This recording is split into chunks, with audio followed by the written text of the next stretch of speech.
Albay's Garden of Remembrance, a place of paggunita, pasasalamat at syempre, pang-Instagram. Dito din pala ginawa yung pelikulang I Love Lizzie. This pet cemetery is known as the first in the province. Pwede kang mag-throwback, mag-picnic. Welcome to the Garden of Remembrance. Isang tahimik na hardy para din sa mga alaga natin na minamahal. Maganda dito. May sheep kang makikita, mga ibon, tapos maraming pagpiliang pagkain. Maganda din ito sa gabi. The Garden of Remembrance in the Bicol region is located at Farm Plate in Barangay Gabawan, Daraga Town, Albay.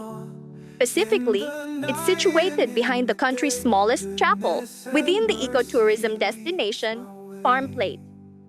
This pet cemetery is known as the first in the province.